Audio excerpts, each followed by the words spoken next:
Saya sudah ngomong, nanti Jokowi itu turun dari kekuasaan, seluruh daftar kasusnya udah pegang. Dia sadar rakyat akan mendesak dia untuk masuk penjara. Kalau tekanan itu kuat, satu demi satu kasus akan dilepas. Tujuannya apa? Supaya dia tidak menjadi bidikan. Orang-orang di KPK itu adalah komplotan Jokowi. Mereka hasil 30 juta US dollar revisi undang-undang yang didanai oleh Jokowi. KPK minta untuk adili Jokowi. Saya mau lihat anak-anak muda itu panjat gedung KPK. Satu saja proposal, adili Jokowi, Gibran, Kaisang, dan Oligar. Jangan kemana-mana dulu. Kenapa? Orang juga korban, polisi korban, TNI korban, mahasiswa korban, seluruh elemen bangsa korban kebiadaban tikus gorong-gorong Presiden Joko Widodo. Ini intinya. Itu pesan saya, mohon jangan disewakan sebagai pembantu seorang anak, nggak boleh takut.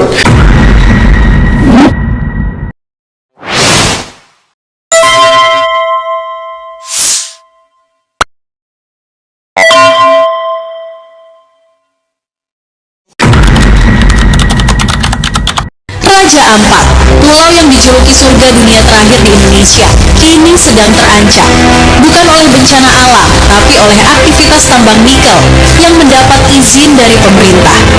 Sejak 2017, perusahaan tambang diam-diam membuka lahan di beberapa pulau kecil Raja Ampat.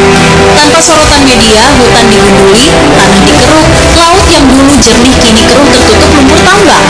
Bahkan terumbu karang, rumah bagi ribuan spesies laut, mulai tercemar oleh sedimen tambang. Kenapa ini bisa terjadi dan kenapa baru terungkap? Berikut fakta singkatnya. Tambang nikel di beberapa pulau kecil Raja Ampat, termasuk Gak, Kawe, Manuran, Batang Pele, dan Manya Ifut, sudah mendapat izin eksplorasi bahkan produksi sejak tahun 2017 hingga 2018. Padahal, sejak bulan Maret tahun 2024, Mahkamah Konstitusi memutuskan bahwa pulau kecil harus dilindungi dari aktivitas berbahaya, termasuk tambang. Namun, izin tambang tetap dikeluarkan hingga akhir tahun 2024, meski konstitusi sudah jelas melarangnya. Masalah ini mulai terungkap ke publik setelah Greenpeace dan Auriga Nusantara bersama Aliansi Pemuda Papua menggelar aksi damai dalam Forum Indonesia Critical Minerals Conference di Jakarta pada tanggal 3 bulan Juni tahun 2025. Dalam laporan visual yang dirilis pada tanggal 5 bulan Juni tahun 2025, Greenpeace dan Auriga menemukan penggundulan hutan untuk pembukaan areal tambang nikel seluas 494 hektar yang terjadi sejak tahun 2020 hingga 2024. Laporan ini sontak menggegerkan publik dan memicu desakan masyarakat yang akhirnya membuat pemerintah menangguhkan sementara aktivitas tambang PT Gak Nikel. Pertanyaannya, siapa yang berani mengizinkan tambang di tanah surga ini? Raja Ampat bukan milik keluarga atau korporasi. Raja Ampat adalah warisan dunia dan tanggung jawab kita semua. Ayo sebarkan fakta ini agar Raja Ampat tidak tinggal nama. Keluarga perusak Raja Ampat. Perjalanan hitam karir politik Ananda Tohpati. Bagian 1. Manuver Ibu Menteri. Terdapat banyak dosa yang terkuak di balik kasus izin pertambangan nikel yang merusak alam Indonesia. Seperti diketahui, terdapat 5 perusahaan yang mendapatkan izin tambang di kawasan konservasi Raja Ampat. Pemberian izin bermula sejak era Jokowi, di mana Siti Nurbaya sebagai Menteri Lingkungan Hidup dan Kehutanan mengamankan perizinan PT GAG dan 4 perusahaan lainnya. Perannya dimulai dalam mengakali penempatan lokasi konservasi alam Raja Ampat pada tahun 2017. Pengamanan langsung dari Siti Nurbaya memungkinkan pemerintah untuk mengeluarkan izin tambang tanpa melanggar hukum, meskipun tambang tersebut berada dalam kawasan konservasi. Hal ini dilakukan Siti Nurbaya untuk memberi karpet merah untuk anaknya, Ananda Tohpati, yang dikenal dalam kalangan tertentu sebagai Andes Kancil. Andes Kancil yang kemudian bertanggung jawab langsung atas pengamanan dan pengawasan operasi dari 5 perusahaan tambang tersebut. Bagian 2. Manuver Lihai Andes. Sebagai imbalan pengamanan dan pengawasan, Andes mengumpulkan donasi sebesar 55 miliar per bulan dari setiap perusahaan. Dengan itu, Andes berhasil mengumpulkan 275 miliar rupiah per bulan atau 3,3 triliun setiap tahun.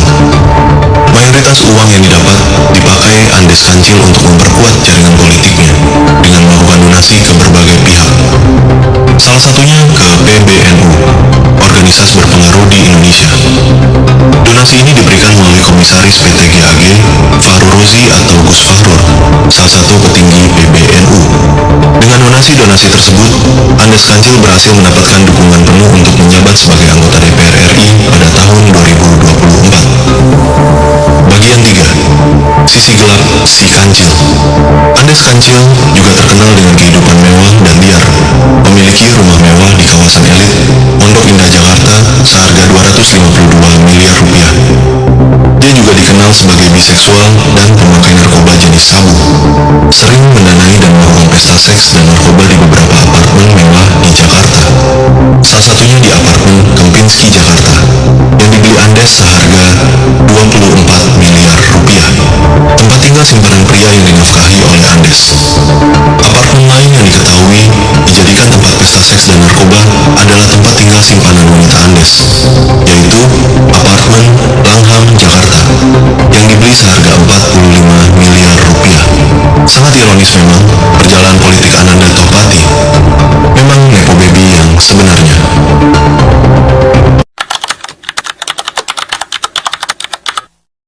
Harus ada basic dasar apa kemajuan itu, bukan hanya faktor suka atau tidak suka, ya, bukan hanya faktor output kinerja semata-mata. Ada skandal di sana yang tidak bisa terbantah. Mungkin itu kita progres atau proses ke arah kemungkinan. Kalau tidak ada hal itu, tidak ada angin, tidak ada hujan, kemudian kita usulan pemakzulan, saya bilang kita bukan membawa kenyamanan, ketentraman, dan kondusifnya situasi politik dalam negeri.